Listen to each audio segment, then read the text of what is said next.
Buenas noches, soy la doctora Periona. El día de hoy vamos a hacer la clase de fisiopatología de la insuficiencia cardíaca. Hablar de la insuficiencia cardíaca es hablar del corazón. Lo primero que tenemos que decir que la insuficiencia cardíaca es un síndrome. ¿Por qué un síndrome? Porque es un conjunto de signos y síntomas en la cual va a haber fallo del corazón o fallo de bomba. Algo importante que hay que recalcar en la insuficiencia cardíaca de que el corazón cumple una función de bombeo. Este bombeo se va a dar principalmente o va a llevar a un gasto cardíaco, pero este gasto cardíaco se va a realizar en un ciclo cardíaco. Este ciclo cardíaco está dado por la sístole y la diástole. Esos latidos que ustedes van a percibir con el estetoscopio, ese duk-luk, se da en dos tiempos, se da en sístole y diástole. La insuficiencia cardíaca va a conllevar a que se altere este gasto cardíaco y este gasto cardíaco va a alterar las demandas metabólicas que tiene todo nuestro cuerpo. ¿Cómo así? Importante recalcar dentro de la epidemiología que la falla cardíaca, si lo vamos a poner en una población mundial, aproximadamente es una de las enfermedades que ocupa entre un tercer y cuarto puesto. Afecta aproximadamente un 4%. Importante las edades. Mayor de 65 años y es mucho más frecuente en el varón que en la mujer. Definitivamente en la mujer el factor hormonal es importante porque es quien permite proteger a la mujer. Otra de las cosas que hay que recalcar que es importante dentro de las enfermedades es el hipertenso y el diabético. Son los más frecuentes con respecto a sufrir este síndrome. Pero hablemos, antes de iniciar de insuficiencia cardíaca, hablemos un poco de la anatomía del corazón para poder entender en qué consiste esa falla cardíaca. Nosotros vamos a tener el corazón. El corazón está dividido en dos partes, el lado derecho y el lado izquierdo. Hay que recordar que el lado derecho es la parte del corazón que va a traer la sangre que está no oxigenada. Quiere decir que todo mi cuerpo, una vez que utilizó ya o produjo los desechos, esta es recogida por las venas y trae sangre que no es oxigenada o que es muy poco oxigenada. Y la parte superior, se va a dirigir toda la parte de mi cuerpo, cabeza, cuello, parte del tronco, por mi vena cava superior. Y en la vena cava inferior va a traer toda la parte de la sangre no oxigenada o sangre ya usada de mis miembros inferiores, cadera, abdomen, va a llevarla hacia la vena cava inferior. Ambos lados o que traen la sangre ya no oxigenada, se va a dirigir a la aurícula derecha. Esta aurícula derecha va a pasar hacia el ventrículo por medio de la válvula tricúspide y luego se va a ir hacia la arteria pulmonar. Esta arteria pulmonar lleva la sangre no oxigenada ¿a dónde? A los pulmones. A ver, vamos a ver.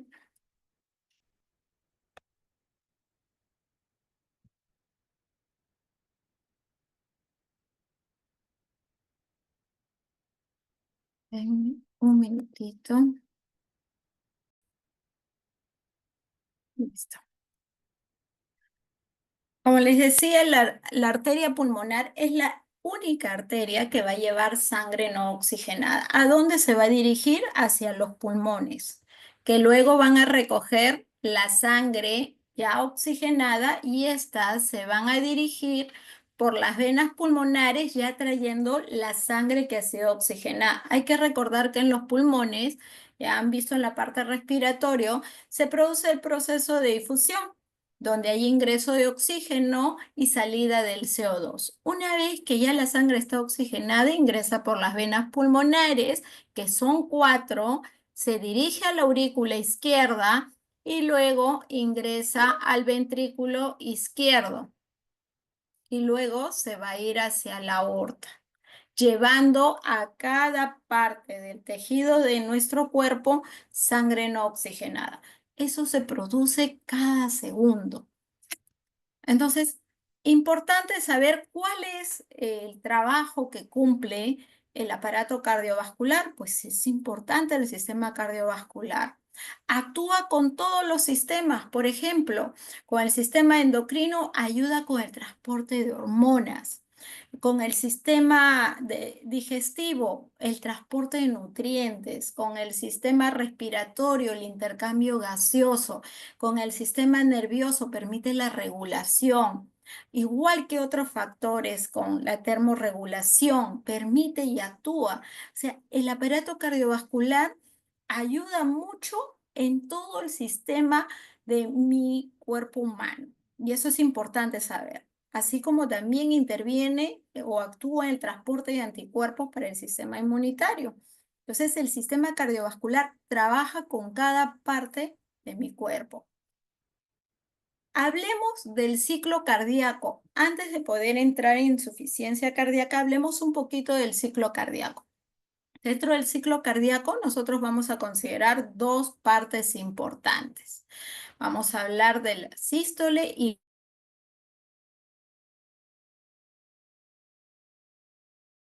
vamos a hablar de la diástole. La diástole, dentro de la función que cumple en el trabajo el corazón, es la parte pasiva y la sístole es la parte activa. Pero la diástole tiene dentro de ella se divide en tres fases y la sístole en dos. ¿Cómo así? Vamos a hacer un pequeño ejemplo para que me puedan entender y me hacen las preguntas si es que no lo han entendido. ¿Sí? Vamos a suponer que estamos en el aula. En el aula tenemos la puerta principal, ¿sí? Y tenemos dos puertas. Tenemos una puerta posterior. El aula va a representar al ventrículo. Por fuera del aula está la aurícula. Vamos a empezar con la parte de la diástole para que me puedan entender. La diástole tiene tres partes. Supongamos que en la parte de afuera del aula, que está en la aurícula, esta tiene 1000 litros, 1000 litros de sangre. Vamos a hacerle el ejemplo así para que me puedan entender. Estos 1000 litros, al momento yo de abrir la puerta principal del aula, van a entrar primero 700 mililitros. Esos 700 mililitros van a entrar muy rápido. A eso lo vamos a considerar, y en los libros lo van a encontrar como llenado rápido o relajación isovolumétrica. Pero así como hay un llenado rápido, también tengo un llenado lento. Quedan afuera 300 mililitros. De esos 300, solo 200 van a pasar. Ese es el famoso llenado lento o llenado ventricular. Me quedan 100 afuera. Esos 100 para que puedan ingresar, yo les he dicho que la aurícula está afuera, se va a contraer para que puedan pasar esos 100 mililitros. A eso se le llama contracción auricular. ¿Y qué va a pasar? Una vez que pasen esos 1000 mililitros, se cierra la puerta. Ese es el primer latido que van a escuchar. Ese es el DUC. Una vez que tengo toda la sangre adentro del salón, que es mi ventrículo, tengo la puerta posterior. Esa puerta posterior está dada por las válvulas aórtico y pulmonar. La primera, la puerta principal, es esta de acá. Estas válvulas, las mitral y la tricuspidia. La tricuspidia del lado derecho y la mitral del lado izquierdo. Esas puertas se cierran. El sonido de los cierres es, en este caso, de la mitral y la tricuspidia, es el primer latido, el DUC. Ambas se cierran a la par. La mitral y la tricuspidia, las dos se cierran a la vez. Una vez que tengo ya toda la sangre dentro del ventrículo, esos 1000, ¿qué sucede? estas válvulas de aquí, la aórtico y la pulmonar, empiezan a abrirse. Como se empiezan a abrir porque el ciclo cardíaco es un ciclo continuo, la sístole tiene dos fases. La primera es que todo mi ventrículo se contrae, todo a la par, por con toda la cantidad de sangre que tengo. Y una vez que se abrió todas las puertas de la aórtico y de la pulmonar, ¿qué hace? Eyecta y bota la sangre. ¿A dónde? La aórtico a todo el cuerpo porque ya trae la sangre oxigenada y la pulmonar hacia los pulmones. ¿Y qué sucede? Se cierran las puertas, pero acá las puertas del aórtico y del pulmonar se cierran por milisegundos. Primero la aórtica y luego la pulmonar. ¿Sí? Preguntas, por favor, díganme si me entienden, porque de esto va a depender mucho lo que vamos a ver más adelante en el ciclo cardíaco. Recuerden, diástole, fase pasiva. Sístole, la fase activa. La sístole tiene dos partes, se divide en dos partes, en la contracción y luego en la expulsión o eyección. Y la diástole, un llenado rápido o una relajación isovolumétrica. Así como la sístole tiene contracción isovolumétrica, la diástole tiene una relajación isovolumétrica. Un llenado ventricular o un llenado lento. Y por último, una contracción auricular. ¿Sí? Vamos avanzando. Dentro de la fisiopatología es importante descartar dos cosas. La insuficiencia cardíaca sistólica, que es la parte activa, y la insuficiencia cardíaca diastólica. Pero miren qué sucede en cada una de ellas. Acá, importante, y se los he puesto con rojo, por favor. En la insuficiencia cardíaca sistólica, yo tengo una reducción en la contractibilidad.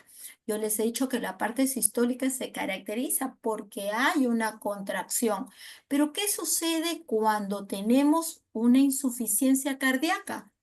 Esta reduce su contractibilidad. Entonces, ¿qué va a pasar? Que la parte sistólica va a haber una disfunción, no va a trabajar como tal. Y eso va a disminuir la eyección, que es la segunda parte que tiene esta parte de sístole. Pero miren, ¿qué ocasiona? Una disminución del gasto cardíaco. Ahora, hablemos de la parte diastólica que les he dicho que tiene tres partes. Una relajación isovolumétrica, un llenado lento o llenado ventricular y una contracción auricular.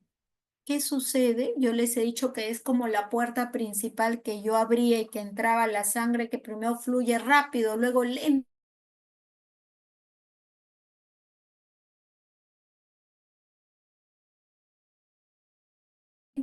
Y lo que me queda, lo poquito de afuera, contra disminuir. Ocasiona una alteración o disfunción diastólica. ¿Y qué va a hacer esto? Va a haber un aumento en su presión. ¿Y en qué concluye? Lo mismo que en la sistólica. Ambas concluyen en una disminución del gasto cardíaco. Entonces podemos entender que dentro de la fisiopatología de la insuficiencia cardíaca tienen en común que van a alterar el gasto cardíaco, lo van a disminuir. Pero ¿qué va a suceder dentro de la fisiopatología? Dentro de la fisiopatología, y nosotros hablamos del gasto cardíaco, nosotros vamos a entender que este gasto cardíaco se va a dar o se va a comprometer con muchos sistemas, como lo hemos hablado hace un momento, del corazón, del aparato cardiovascular. Tiene mucho que ver con la parte hormonal, tiene mucho que ver con el sistema nervioso simpático, con las hormonas antidiuréticas, con órganos como el riñón. ¿De qué manera? Así, y lo vamos viendo. Hemos hablado que el común denominador en la falla cardíaca es la caída del gasto cardíaco. Pero ¿qué va a suceder con el gasto cardíaco? Con el gasto cardíaco nosotros vamos a ver que van a ver, cuando hay una alteración, van a ver el inicio de mecanismos neurohormonales que al principio van a tratar de ver una homeostasis, pero luego lo que va a ocasionar es que se altere ese gasto cardíaco, alterando la función cardíaca. ¿Pero qué vamos a ver? Primero se va a activar el tono simpático, que quiere decir que cuando te vamos a tener estos problemas, nosotros tenemos dentro de nuestro corazón, vamos a tener eh, mensajeros o signos de alerta. ¿Quiénes son ellos? Estos van a ser los quimiorreceptores. Estos quimiorreceptores son los quimiorreceptores auriculares y también vamos a tener varios receptores en nuestro corazón. Y estos, una vez que empieza a haber esta falla o una agresión o daño al corazón para producirse esta enfermedad, tiene a sus salvadores. ¿Quiénes son? Primero activa al tono simpático. ¿Y qué va a hacer el tono simpático?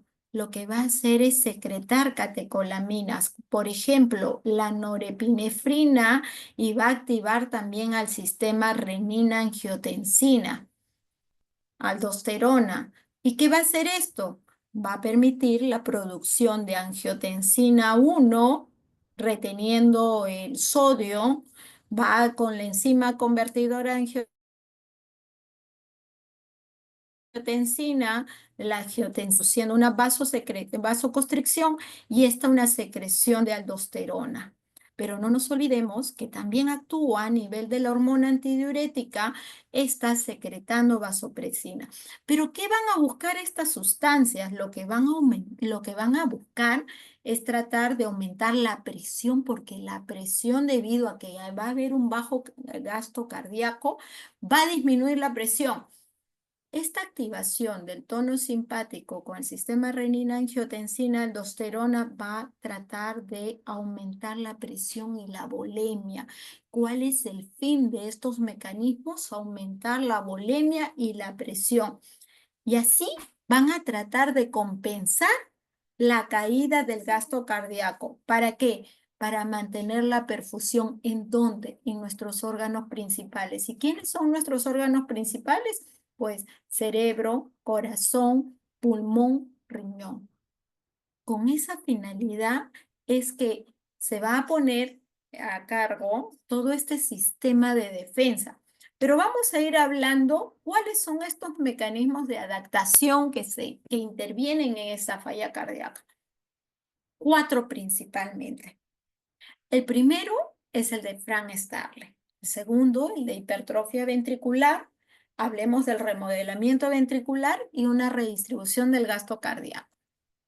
Pero ¿qué nos dice la ley de Frank Starling o qué relación tiene aquí en la falla cardíaca? Importante. Acá nos habla de que el corazón se adapta a los volúmenes. Como les decía, el volumen que ingresa normalmente el corazón sigue todo un proceso de circulación.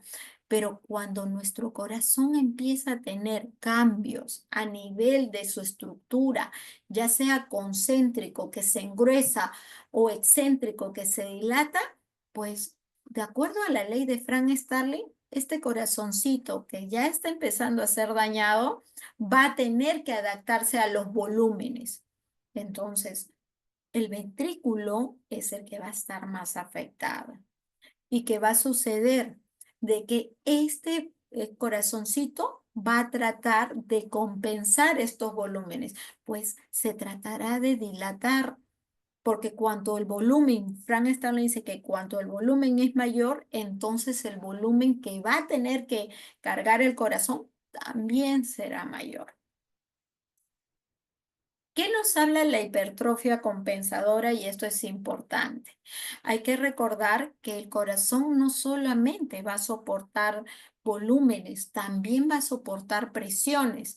Entonces, Lo normal del corazón, como ven en esta figura, es este tejido que va a tener. ¿Cuál va a ser los cambios que va a tener? Pues si soporto presiones, voy a tener crecimiento, pero concéntrico, es decir, lo voy a engrosar. Y si voy a manejar volúmenes, pues este se dilatará. Estos son los famosos crecimientos excéntricos. Entonces vas cumpliendo estos mecanismos de adaptación. Pero también vamos a hablar que dentro de estos mecanismos de adaptación vamos a tener al remodelamiento interventricular. ¿Y qué nos habla el remodelamiento interventricular? De que van a haber una proliferación celular de catecolaminas, de factores de necrosis tumoral, cardiotropina, todos aquellos que van a estar, así como también el proceso de la fibrosis, apoptosis, porque también va a haber intercambios y va a haber daño, ¿no? Van a intervenir muchas de las sustancias que están de acuerdo a la protección que hemos conversado hace un momento. Entonces, estos van a permitir que haya un cambio de compensación inicial porque el corazoncito está sufriendo por que el paciente puede ser diabético, hipertenso y va a haber una remodelación dentro de esta enfermedad. Y eso es importante destacarlo porque el corazoncito va a ir al inicio trabajando, trabajando, hasta que llegue a un punto donde ya se va a dar, ya no va a haber compensación y el corazón se va a dar como tal el daño. ¿Qué más? Así como también hay crecimiento del tejido, pues el gasto cardíaco que maneja el corazón también se va a tener que redistribuir. ¿Y por qué? Porque hemos hablado que en común que tiene la insuficiencia cardíaca, una disminución del gasto cardíaco.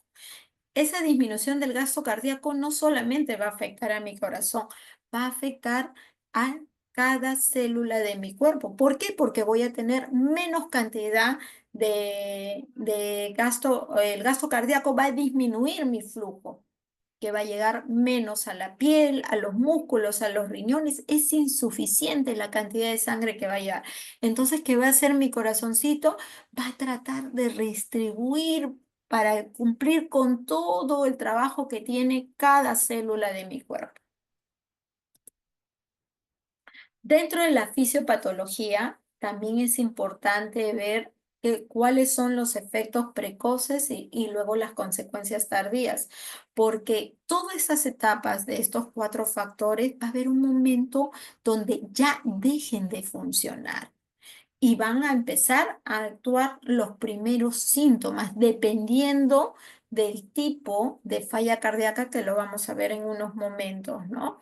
Acá solamente para mencionar algunos porque vamos a irlos detallando. Dentro del mecanismo de compensación que hemos hablado, pues cuando sale a actuar el riñón, lo que va a tratar es retener agua y sal. El efecto precoz que va a producir, ¿para qué? Para tratar de aumentar la precarga, porque hemos dicho que el gasto cardíaco va a ir bajando. Pero cuando ya deja de funcionar esto, estas compensaciones, lo que va a hacer mi corazón junto con el pulmón, pues va a haber una congestión pulmonar porque ya no se perdieron los mecanismos de adaptación. Entonces el paciente va a empezar a sentir disnea, sensación de falta de aire. Vamos a ir viéndolos acá de acuerdo a la clasificación. Importante también dentro del aparato cardiovascular el trabajo y la compensación que tiene con el sistema simpático. Y acá vamos a ver de que esto va a estar relacionado con muchos de los factores que vamos a observar el trabajo en conjunto con el corazón. Así vamos a ver que cuando tenemos algunos receptores que van a permitir ayudar al inicio de esta descompensación, vamos a actuar principalmente en tres receptores: el beta 1, el beta 2 y beta 3. El beta 1 va a tratar de darle un inotropismo positivo, va a tratar de que el corazón pues siga tratando de latir, de que se contraiga, ¿no? Y que pueda dar mejor flujo a esta pérdida del gasto cardíaco, ¿no? Va a producir una vasodilatación arteriovenosa, va a producir también la liberación del óxido nítrico, que es el que va a producir la vasodilatación a nivel de los vasos. Entonces, estos receptores son importantes en la fase inicial de la compensación que se da cuando empieza el paciente a tener la insuficiencia cardíaca. Pero vamos a dividir también los mecanismos compensatorios en vasoconstrictores y vasodilatadores. Como mecanismos compensatorios vasoconstrictores tenemos al sistema nervioso simpático. Si queremos clasificarlos en vasoconstrictores y vasodilatadores, a la cabeza tenemos al sistema nervioso simpático, que hemos hablado de los receptores beta 1, beta 2 y beta 3. ¿Y por qué el sistema nervioso simpático? Porque es el principal, es el primero que sale a relucir en esta compensación. ¿Por qué? Porque a medida que se va degenerando una disminución del gasto cardíaco, pues también genera una disminución en la presión arterial. ¿Y esto qué va a hacer? Que los vasoreceptores se activen y puedan actuar. ¿Cómo? ¿De qué manera? Pues vasodilatando, produciendo una respuesta inotrópica positiva al corazón que permita aumentar esa contractilidad, un mejor flujo dentro del corazón. Va a hacer crecimiento. ¿Qué es lo malo? Ya a la larga o lo que se va produciendo, pues se va a producir un crecimiento que hemos hablado hace un momento, ya sea concéntrico o excéntrico, para tratar de suplir este daño que está sufriendo el corazón con esta falla cardíaca. Otro de los mecanismos vasoconstrictores que actúa es el sistema renina-angiotensina-aldosterona. Como hemos hablado hace un momento, este sistema renina-angiotensina-aldosterona va a actuar a nivel de los receptores adrenérgicos, principalmente beta 1. ¿Y qué es lo que va a permitir? Pues va a permitir retener agua y sal para tratar de suplir esa disminución del gasto cardíaco. Se va a activar de dos maneras, la vía proteolítica y la vía no proteolítica. Acá hablamos del sistema renina-angiotensina-aldosterona, solo para mencionar lo que hemos hablado hace un momento, estaba relacionado con la alteración a nivel del corazón en la falla cardíaca, ¿no? Vamos a ver que la formación de la renina va a permitir activar al angiotensinógeno que sale del hígado. Este se convierte en angiotensina 1 por medio de los receptores CK, va a convertirse a angiotensina 2 y esto va a producir a que haya una vasoconstricción, una inflamación y fibrosis a nivel de los vasos. Permite también esa retención de agua y sal, permite mantener la presión arterial porque hay que recalcar que el gasto cardíaco está disminuido. Al estar disminuido, hay disminución de presión y hay disminución del volumen. Pues al retener el agua y sal va a permitir de que aumente ese gasto cardíaco que está siendo deficiente en el corazón. Pero a la par va a haber, ya va a empezar a presentar para tratar de compensar una remodelación cardíaca, como lo hemos visto. Pero luego esa remodelación cardíaca tiene así como tiene un inicio, tiene un término y eso va a permitir a la larga producir un daño cuando ya el paciente empiece a tener los primeros síntomas ya de esta descompensación.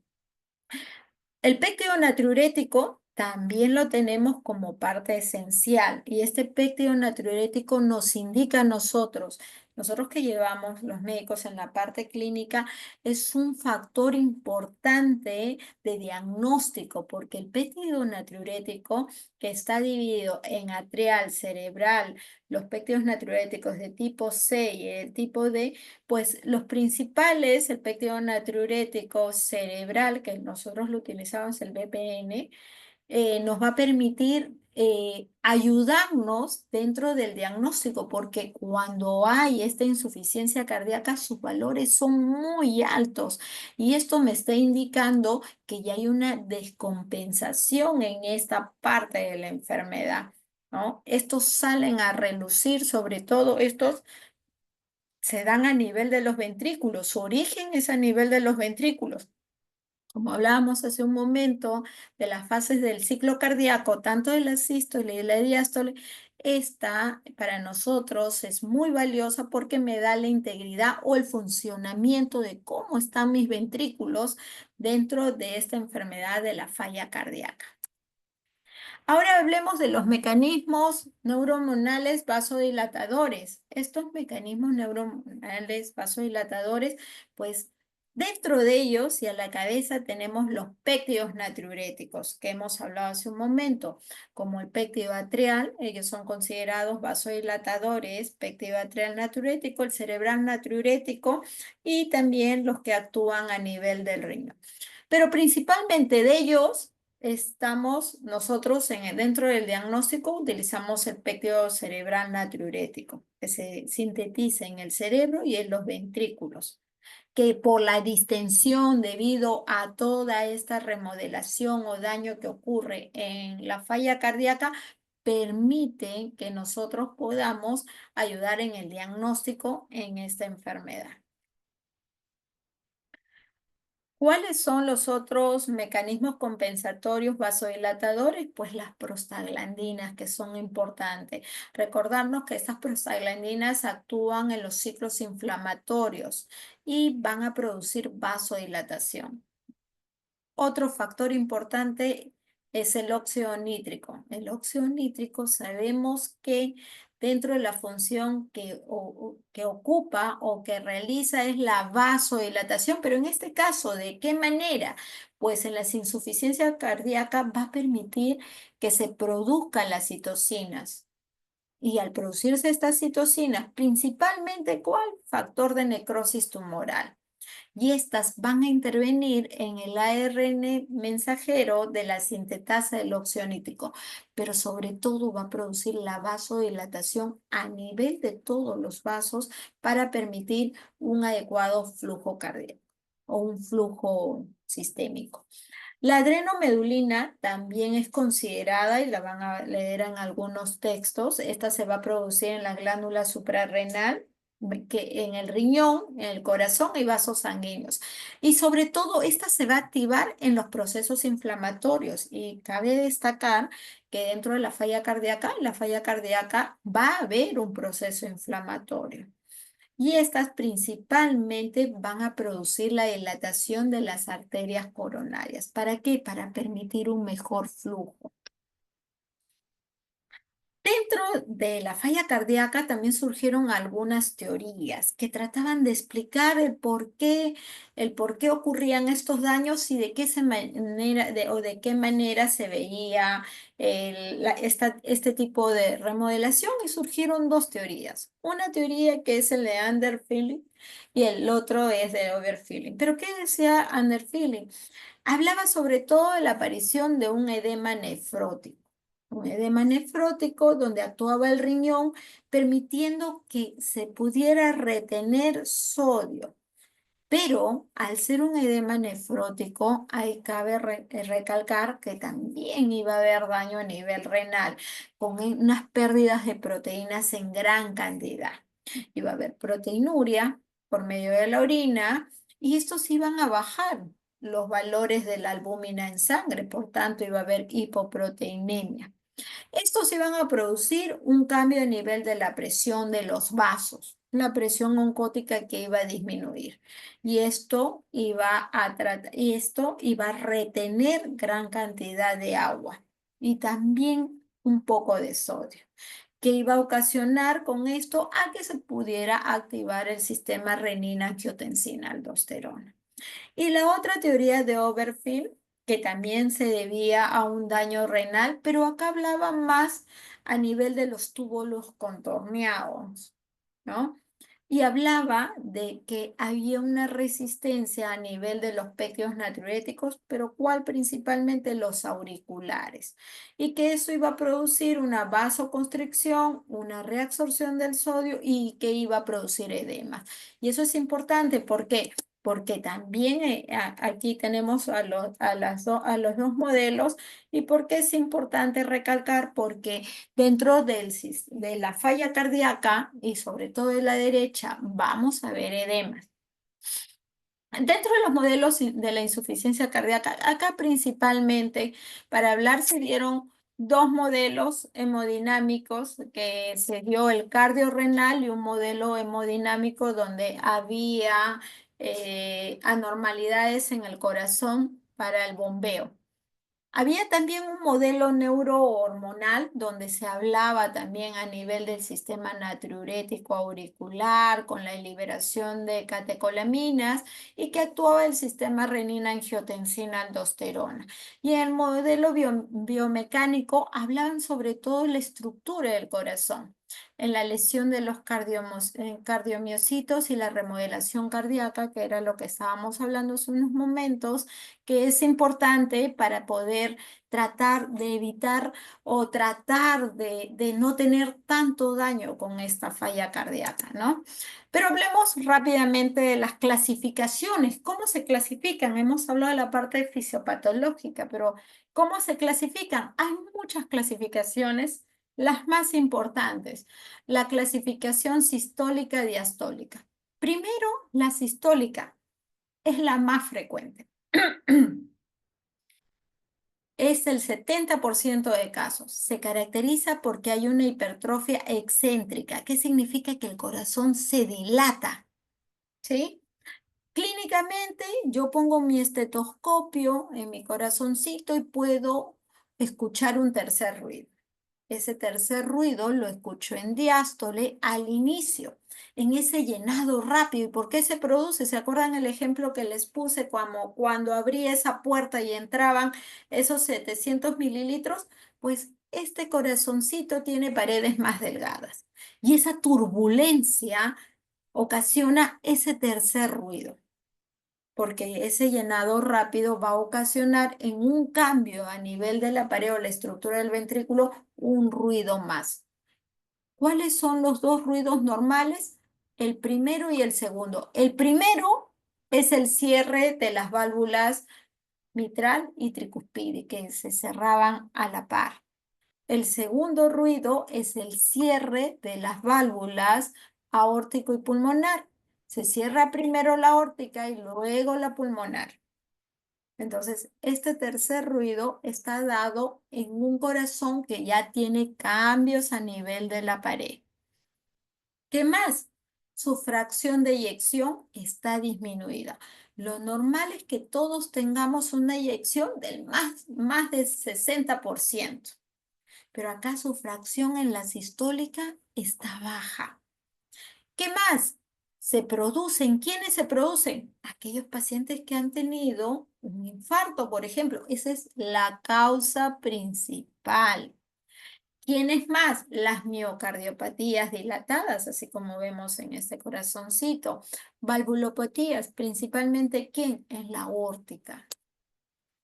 En cambio, en la diastólica se caracteriza porque hay disminución del llenado. Hemos dicho que la diastólica es la que se encarga de la parte pasiva, del llenado. Entonces, justamente como es el llenado, va a tratar de alterar este llenado. ¿Y por qué se caracteriza? Porque acá el crecimiento es concéntrico. ¿Qué significa? Hay un engrosamiento a nivel de las paredes del corazón. ¿Y por qué? Porque el corazón no solo maneja volúmenes, también manejan presiones y como maneja presiones permite engrosar el corazón debido a esas diferencias de presiones. Acá se escucha el cuarto ruido y ese cuarto ruido se escucha cuando se contrae la aurícula y termina de pasarme esa cantidad, esa poquita cantidad de sangre que está afuera. En cambio acá, su fracción de eyección está conservada, más del 50%. ¿Y en quiénes se producen? Pacientes con hipertensión arterial, pacientes que tienen también una alteración a nivel de las miocardiopatías. ¿Cuáles? La hipertrófica y la restrictiva. Y dentro de las valvulopatías, la estenosis aórtica. Acá tenemos dentro de la clasificación, que dentro de la clasificación sistólica y diastólica, hemos conversado hace un momento, dentro de la sistólica vamos a ver una dilatación o crecimiento. Este es mi corazón normal. Una dilatación o crecimiento, y dentro de la diastólica el crecimiento es concéntrico, que quiere decir que engruesa sus paredes. Otra clasificación dentro del gasto cardíaco que vamos a encontrar es el gasto cardíaco disminuido y el gasto cardíaco elevado. El gasto cardíaco disminuido es la falla cardíaca clásica, que es lo que vamos a encontrar en la mayoría de pacientes, donde hay una disminución a nivel de la circulación. Y es por eso que el flujo va a ser bajo, vamos a encontrar pulsos de baja intensidad. ¿En dónde tomamos nuestros pulsos? A nivel de la arteria radial. También podemos tomarlo a nivel de las zonas de los miembros inferiores o superiores, pero vamos a encontrar sobre todo pulsos bajos en las partes distales, manos y pies. Se produce en las cardiopatías isquémicas, en aquellos pacientes que han tenido infartos o hipertensión arterial. Dos cosas importantes en esta falla cardíaca de gasto cardíaco disminuido es que si ocurre una insuficiencia izquierda es sobre todo una alteración pulmonar, y si hay una insuficiencia derecha es sobre todo sistémica. ¿Y qué sucede en la falla cardíaca de alto gasto cardíaco? Acá, en cambio, vamos a tener estados hipercinéticos, todo está alterado. Vamos a encontrar un pulso célere y saltón, que quiere decir que cuando tocamos nuestros pulsos con los tres deditos, porque el pulso se toca con tres deditos, vamos a encontrar un pulso muy fuerte que va a golpear estos deditos que palpan el pulso. Acá las manos van a estar calientes, hay hipervolemia, hay hipervolemia. ¿Y en quiénes podemos verlos? Hay en pacientes con embarazo, anemia, tirotoxicosis, en pacientes que tienen algún déficit de vitaminas como el beriberi. Y la clínica es similar a la que estábamos viendo en la insuficiencia cardíaca clásica, pero aquí, a pesar de que tenemos alto flujo, no producimos congestión. Tenemos, por ejemplo, acá la insuficiencia cardíaca izquierda y derecha, que vamos a verlo. ¿Cuáles son los síntomas que van a presentar? Pues hay un aumento en la presión capilar pulmonar. Vamos a tener un paciente que tiene disnea, va a sentir que le falta el aire. Es el síntoma inicial que tiene este paciente cuando afecta el lado izquierdo del corazón. Escuchamos los pulmoncitos y vamos a encontrar unos sonidos que son unos crépitos, que lo más parecido es cuando acercamos el cabellito a la oreja y se siente esos soniditos suaves y rápidos. Pues eso es lo que vamos a encontrar en sus pulmones, es congestión. Hay dolor precordial, el paciente se va a quejar de dolor en el pecho y también va a encontrar síntomas de bajo gasto. Va a tener hipotensión, astenia, se va a sentir como que ha hecho muchas cosas sin haberlas realizado. Y las causas más frecuentes: cardiopatías isquémicas, pacientes que tienen un infarto o hipertensión arterial. Y en la insuficiencia cardíaca derecha, pues acá hay un aumento en la presión venosa central.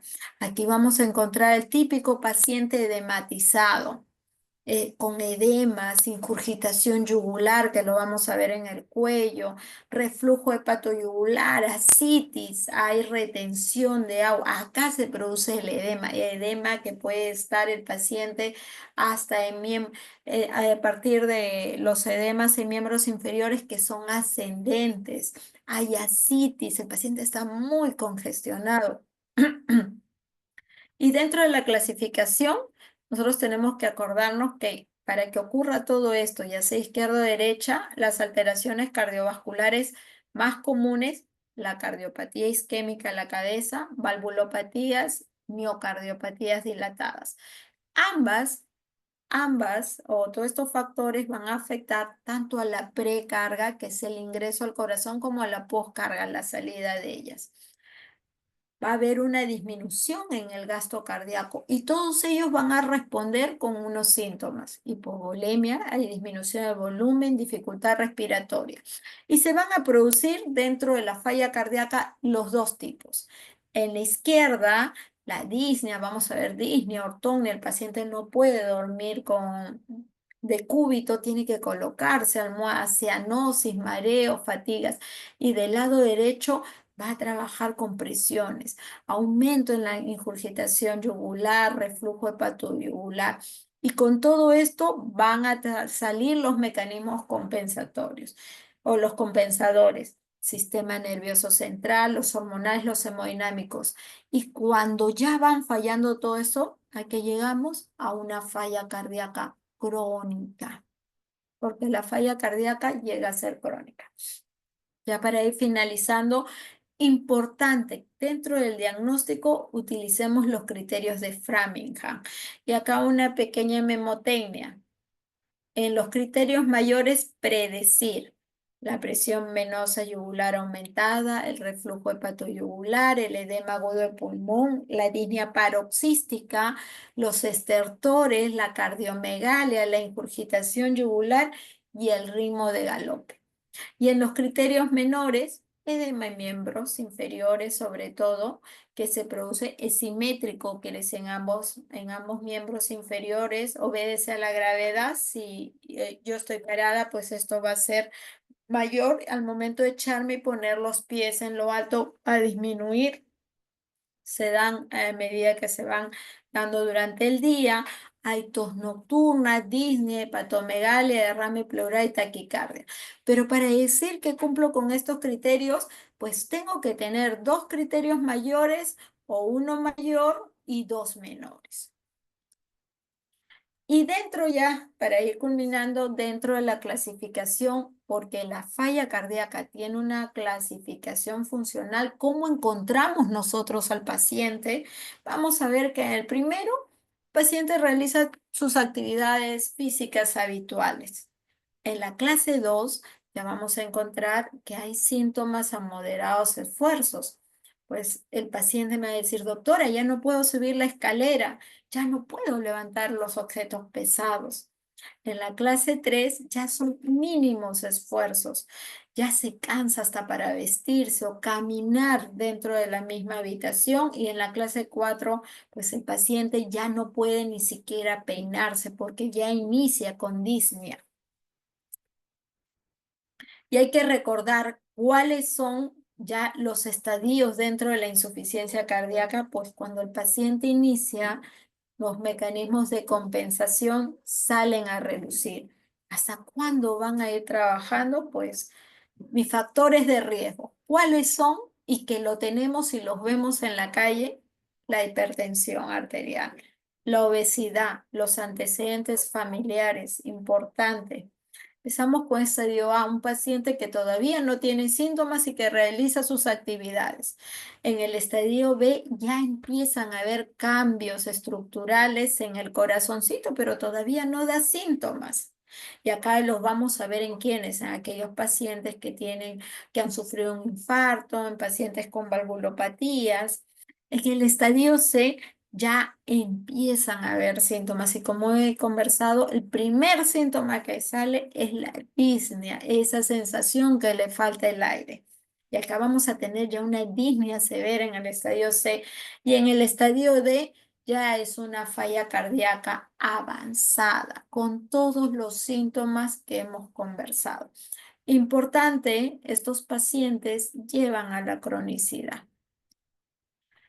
Solo para culminar, la falla cardíaca es una enfermedad que se produce con enfermedades o es un síndrome que se produce con enfermedades tan comunes y que lo vemos a diario como la hipertensión y la diabetes. Pongamos atención en estos pacientes. ¿Por qué? Porque son los futuros pacientes cardiópatas con falla cardíaca si nosotros no intervenimos desde el inicio y le damos consejería. Han visto dentro de la fisiopatología todo el daño que se produce. Evitemos esto. Hablemos de esta enfermedad. Gracias.